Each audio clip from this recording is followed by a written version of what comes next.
श्वेता, श्वेता मैं आ रही हूँ श्वेता। श्वेता नदी के पानी में बहती हुई चली जा रही है। पूनम चिल्लाकर नदी में कूद जाती है। नदी के आसपास बहुत सारे लोग खड़े हो जाते हैं, मगर कोई पानी में उतरने की हिम्मत नहीं करता। सिर्फ पूनम बहती हुई नदी में तैरकर श्वेता के पास जाने की कोशिश करती है, मगर श्वेता बहुत दूर बहती ही चली जाती है और गहरी खाई की तरफ पहुंच जाती है। इस कहानी की शुरुआत 20 साल पहले होती है। मोहनपुर नाम के एक गांव में हरिहर और जानकी की शादी होती है और वो एक छोटे से झोपड़े में अपना घर बसाते हैं। शादी के 1 साल बाद उनको जुड़वा बेटियां होती हैं। अरे वाह, देखो जानकी, हमारी बेटियां कितनी खूबसूरत हैं। हाँ जी, देखना ये दोनों जब बड़े होंगे तब घर के बाहर रिश्तों की लाइन लग जाएगी। ये तो तुमने बिल्कुल सही कहा जानकी। हम दोनों इन दोनों से बहुत प्यार करेंगे, अच्छी तरह खिलाएंगे, अच्छे स्कूल में कॉलेज में पढ़ाएंगे, अच्छे से परवरिश करेंगे। हरिहर और जानकी की आंखों में बहुत सारे सपने थे, मगर उनको क्या पता था कि उनके सारे सपने टूटकर चूर चूर हो जाएंगे। हरिहर दोनों बेटियों का नाम रखता है।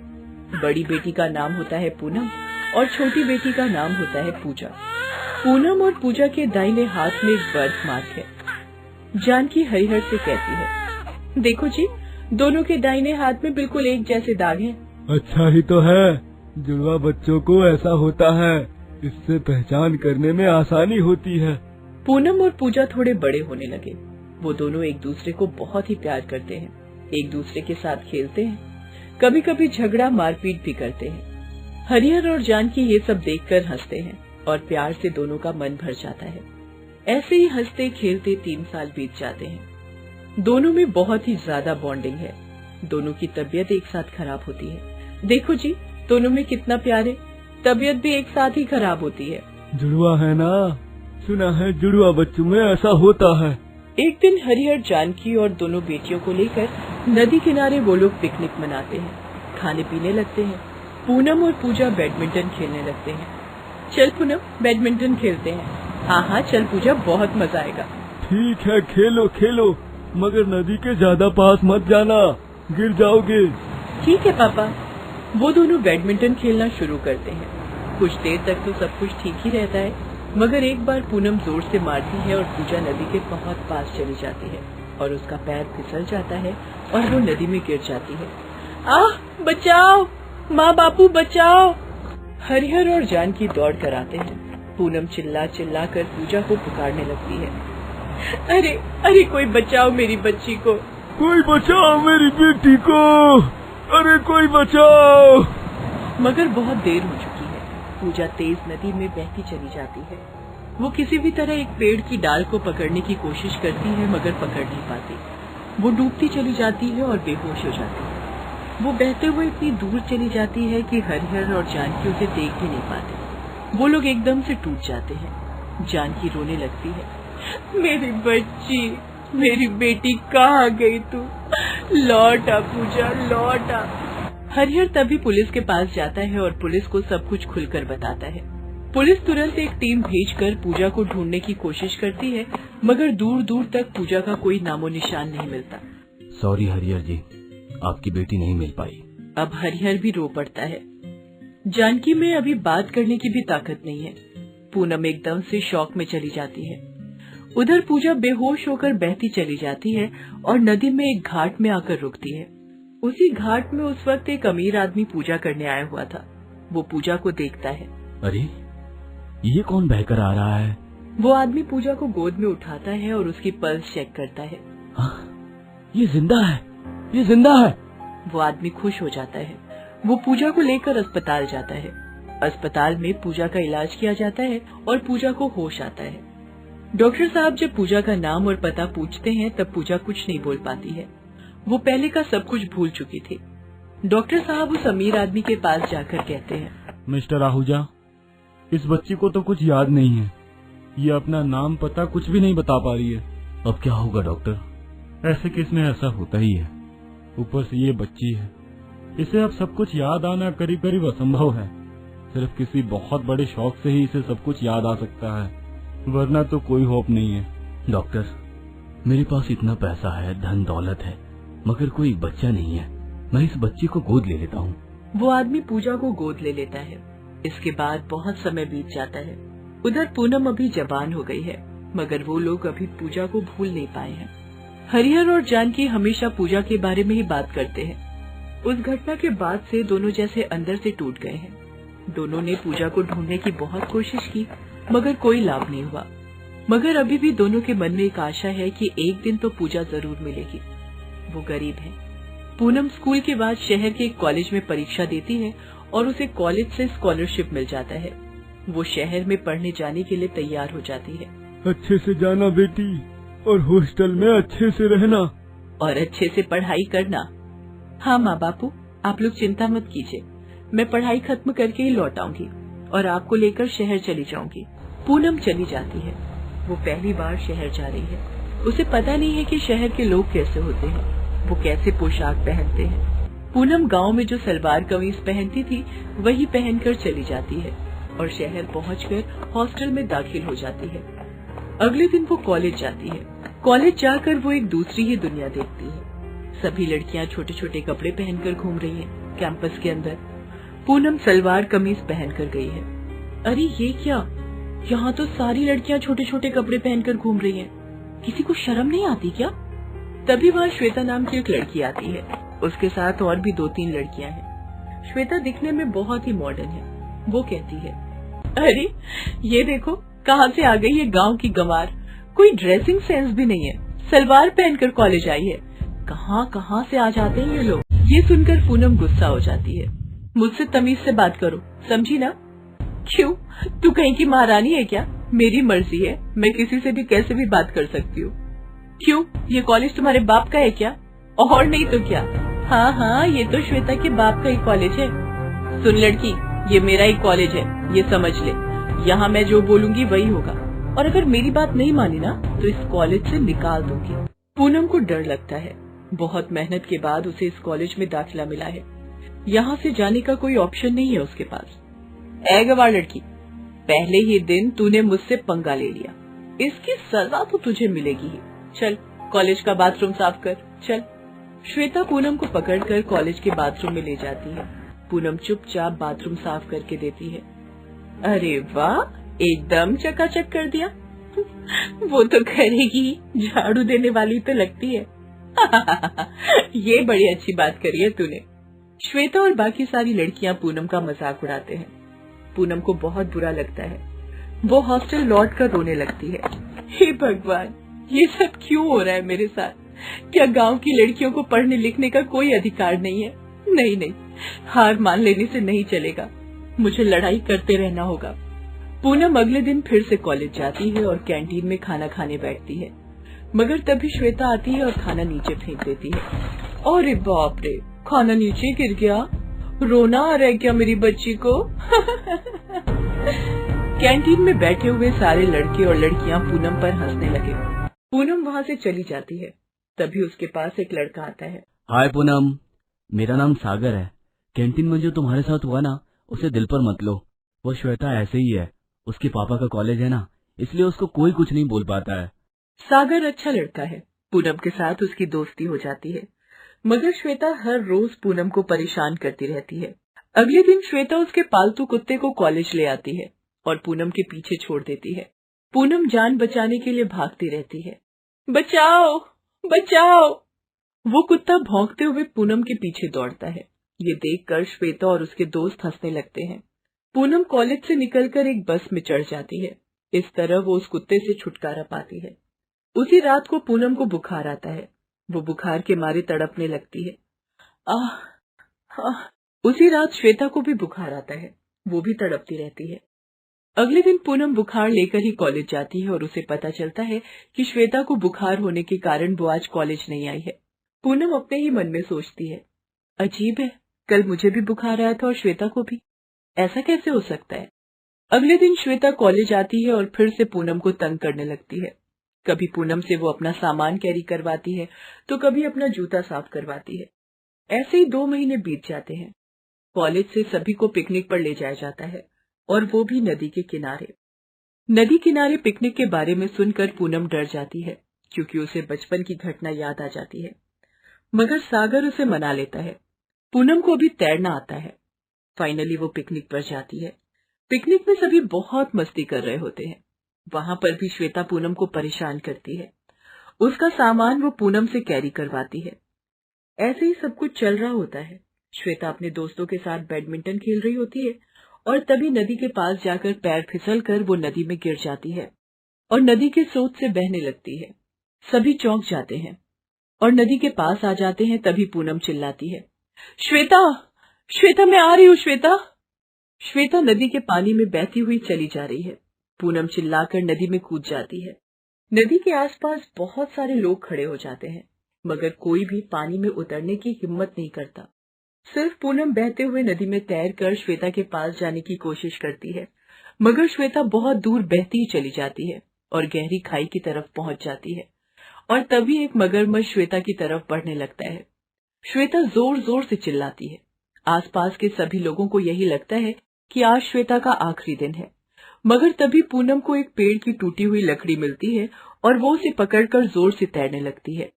लकड़ी का टुकड़ा हल्का है, इसलिए वो जल्दी से श्वेता के पास पहुंच जाती है। उसके बाद पूनम श्वेता को एक हाथ में पकड़कर पानी में डुबकी लगाती है और मगरमच्छ को धोखा देकर वो नदी के दूसरे किनारे पहुंच जाती है। इस तरह वो श्वेता को बचा लेती है। पूनम श्वेता को नदी से ऊपर उठाती है। श्वेता बेहोश है।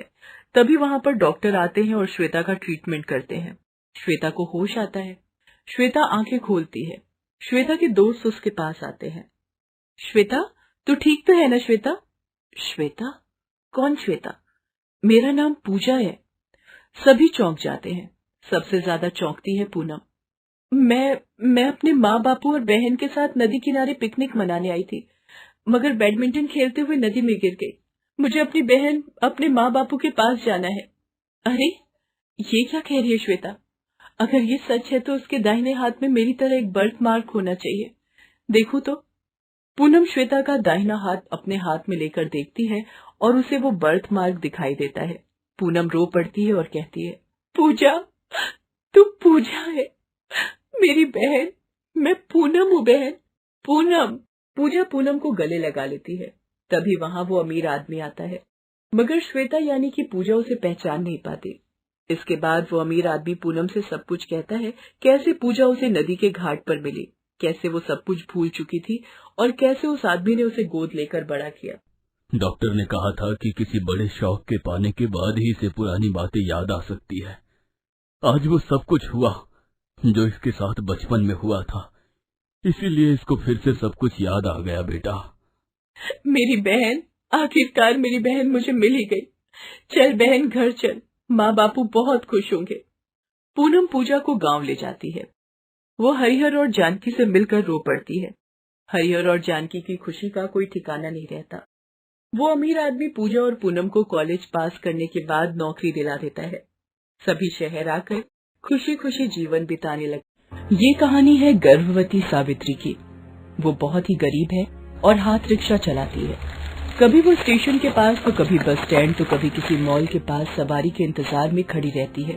और जैसे ही उसे सवारी दिखती, वो उन्हें चिल्ला चिल्ला कर आवाज देती, मायागंज, रामनगर, श्यामपुर, आदमपुर। अरे, श्यामपुर चलोगी क्या? हाँ साहब, चलूंगी।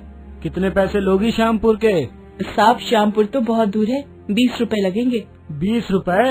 अरे पैसे क्या पेड़ पर उगते हैं? मैं 12 रुपए से 1 पैसे अधिक नहीं दूंगा। सावित्री को कभी उसकी मर्जी के मुताबिक पैसे मिल जाते तो कभी उसकी उम्मीद से बहुत कम। लेकिन वो क्या करती? किसी को इनकार तो कर नहीं सकती थी। अगर इनकार किया तो जो भी पैसे मिलने होते वो भी नहीं मिलते। ठीक है साहब, चलिए, आप 12 रुपए दे दीजिएगा। इन दिनों भीषण गर्मी पड़ रही थी। 10-11 बजे ही सड़कें सुनसान हो जाती। दोपहर में तो खैर कोई निकलने का नाम ही नहीं लेता, क्योंकि लू के थपेड़ों से सभी बचना चाहते। लेकिन उस चिलचिलाती गर्मी में भी गर्भवती सावित्री हाथ रिक्शा लिए सड़क किनारे मुसाफिरों के इंतजार में खड़ी रहती। लेकिन गर्मी इतनी है कि कोई सवारी उसे मिल ही नहीं रही है। सुबह से दोपहर हो गई है, लेकिन कमाई के नाम पर सिर्फ 15 रुपए ही आए हैं। अगर ऐसे ही चलता रहा तो कैसे काम चलेगा? मकान मालिक 3 बार आकर टोक चुका है। कुछ दिनों से शरीर को जला देने वाली गर्मी के कारण उसका काम बिल्कुल मंदा चल रहा था। लेकिन वो करती भी क्या? थोड़े दिनों पहले ही उस बेचारी पर उस समय बिजली गिरी जब उसके पति हेमंत लाल की मौत टीबी से हो गई। ये क्या हो गया, ये क्या हो गया जी। उस समय वो सिर्फ 4 महीने की गर्भवती थी। अब सावित्री के 8.5 महीने पूरे हो चुके थे, लेकिन उसे काम करना ही पड़ता था। सावित्री इन्हीं बातों को सोच रही थी, तभी एक सवारी उसकी तरफ आई। मायागंज चलोगी क्या? चलूंगी ना साहब। कितने पैसे लोगी? 20 रुपए। सावित्री ने उस सवारी को बिठाया और फिर उस चिलचिलाती धूप में मायागंज की ओर चल पड़ी। उसने सवारी को मायागंज छोड़ा और फिर वापस बस स्टैंड की ओर चल पड़ी, लेकिन रास्ते में उसे चक्कर आने लगे और उसके पेट में जोरों का दर्द शुरू हो गया। आह, ये दर्द कैसे शुरू हो गया? वो रिक्शे से उतरकर सड़क पर बैठ गई। दर्द कम होने का नाम ही नहीं ले रहा था। उसे समझ आ गया था कि उसे प्रसव पीड़ा शुरू हो गई है। लगता है मुझे प्रसव पीड़ा शुरू हो गई है। उस चिलचिलाती धूप में सावित्री सड़क किनारे प्रसव पीड़ा में तड़प रही थी। उसे देखने वाला कोई नहीं था। कोई उस ओर से गुजरता भी तो एक गर्भवती औरत पर कौन ध्यान देता। कुछ देर दर्द सहने के बाद सावित्री ने 2 जुड़वा बच्चियों को जन्म दिया, लेकिन अफसोस, जन्म देने के साथ ही वो उन्हें छोड़कर हमेशा के लिए अपने पति के पास चली गई। उसकी दोनों बेचारी बच्चियां उस चिलचिलाती धूप में सड़क पर पड़ी रोए जा रही थी। तभी कुछ लोगों की उन बच्चियों पर नजर गई। अरे भाई, ये उस औरत ने तो सड़क पर ही बच्चियों को जन्म दे दिया है। जन्म तो दे दिया है, लेकिन लगता है वो मर चुकी है। अब क्या होगा इन मासूम बच्चियों का? अरे होगा क्या, मर जाएंगी ये भी, क्योंकि इनकी मदद तो कोई करने से रहा। लोगों ने उन बच्चियों के प्रति दुख तो जताया, लेकिन किसी ने उन बच्चियों की कोई मदद नहीं की। वो बेचारी सड़क पर रोती रही।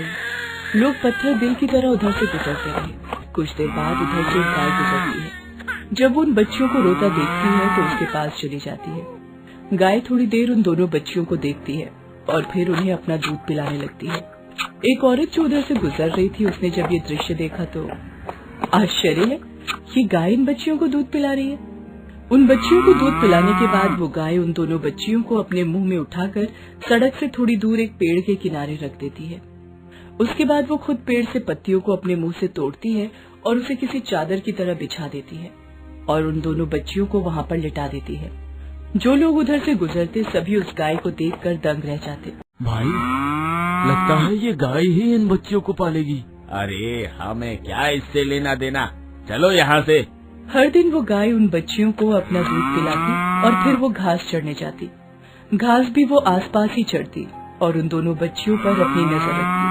एक बार कुछ आवारा कुत्ते उन बच्चियों के ऊपर झपट्टा मारने वाले थे, लेकिन ऐन वक्त पर वो गाय पहुँच गई और उन कुत्तों से भिड़ गई। कुछ लोगों ने जब ये देखा तो गाय बेचारी इतनी शांत है, लेकिन देखो तो कैसे वो 5-5 कुत्तों से अकेले ही भिड़ गई है।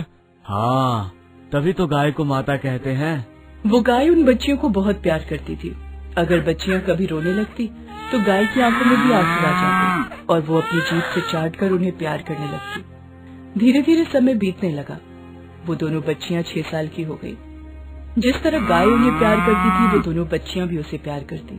एक दिन, आज बहुत देर हो गई है, हमारी माँ अभी तक नहीं आई है। हाँ, इस समय तक तो वो आ जाती थी। मुझे तो माँ की चिंता हो रही है। मुझे भी। क्या करें हम, माँ को ढूंढने चलें क्या? उन दिनों भी भीषण गर्मी पड़ रही थी। वो दोनों बच्चियां अपनी माँ यानी गाय को ढूंढने निकल पड़ी। वो चलती रही, लेकिन गाय का कोई अता पता उन्हें नहीं चला। अब तो दोनों का प्यास के कारण गला भी सूखा जा रहा था। माँ तो कहीं दिखाई नहीं दे रही है। प्यास के कारण गला भी सूख रहा है। तभी उन दोनों को सड़क किनारे एक नल दिखाई दिया। वे दोनों भागी भागी वहाँ गई और पानी पीने लगी। पानी पीने के बाद एक बार फिर वो अपनी माँ को खोजने निकल पड़ी। अभी मुश्किल से वो कुछ कदम ही गई थी कि उन्हें एक जगह लोगों की भीड़ दिखाई दी। वो कैसी भीड़? कहीं किसी को गाड़ी से चोट तो नहीं लग गई है? वो दोनों वहाँ गई तो देखा कि उनकी माँ यानी वो गाय बेहोश पड़ी थी। लोग भीड़ लगाकर उसकी ओर देख तो रहे थे, लेकिन कोई मदद नहीं कर रहा था। तभी उन दोनों बहनों में से एक बहन भागकर सड़क किनारे लगे नल से पानी भर लाई और गाय को पिलाने की कोशिश करने लगी, लेकिन वो गाय पानी पी ही नहीं रही थी। माँ, तुम पानी क्यों नहीं पी रही हो? पियो ना माँ। और तुम्हें क्या हुआ है? तुम इस तरह सड़क पर क्यों पड़ी हो? अब वो बेचारी बेजुबान क्या बोलती। दोनों बहनें अब अपनी माँ की हालत देखकर बहुत परेशान हो गई थी। वो रो रो कर वहाँ खड़े लोगों से मदद मांगने लगी। हमारी माँ बहुत बीमार है, पता नहीं इन्हें क्या हो गया है, इन्हें अस्पताल पहुँचा दीजिए ना। मैं आप लोगों के हाथ जोड़ती हूँ, इनके अलावा हमारा कोई नहीं है, कृपा करके इन्हें अस्पताल पहुँचा दीजिए ना। जमाना अब इतना खराब हो गया है कि घायल इंसान की कोई मदद नहीं करता, तो फिर वो बेजुबान की क्या मदद करता। उन दोनों बहनों के सब्र का बांध टूटने लगा था। उन्हें समझ नहीं आ रहा था कि क्या करे और क्या न करे। तभी उन्हें एक बहुत पुरानी सी टूटी फूटी हालत में एक हाथ रिक्शा सड़क किनारे पड़ा दिखा। उन दोनों बहनों ने गाय को किसी तरह उसमें डाला और अस्पताल की ओर चल पड़ी। माँ तुम चिंता मत करो, हम तुम्हें कुछ नहीं होने देंगे। वो दोनों छोटी बच्चियां उस चिलचिलाती धूप में अपनी गाय को लेकर अस्पताल पहुंची और डॉक्टर के पैरों पर गिर पड़ी। डॉक्टर साहब, हमारी माँ बहुत बीमार है, उन्हें जल्दी ठीक कर दीजिए। माँ, कहाँ है तुम्हारी माँ? क्या हुआ है उन्हें? पता नहीं डॉक्टर साहब, क्या हुआ है उन्हें, वो सड़क पर बेहोश पड़ी थी। डॉक्टर ने जब उनकी माँ को देखा तो उसकी आंखों में आंसू आ गए। वो दोनों छोटी बच्चियां उस गाय से माँ की तरह प्यार करती थी। ये देखकर उनका दिल भर आया था। बच्चों, मैं जानवरों का डॉक्टर नहीं हूँ, मैं इंसानों का डॉक्टर हूँ, लेकिन मेरा दोस्त मवेशियों का इलाज करता है, मैं उसे बुला लेता हूँ। उनकी गाय को लू लग गई थी, इसलिए वो बेचारी बेहोश हो गई थी। डॉक्टरों के इलाज और दोनों छोटी बच्चियों की सेवा से वो पूरी तरह ठीक हो गई। जिसने भी उन बच्चियों और उस गाय के प्रेम को देखा, उनकी आंखों में आंसू आ गए। दोस्तों, आप हमारे चैनल को जरूर सब्सक्राइब करें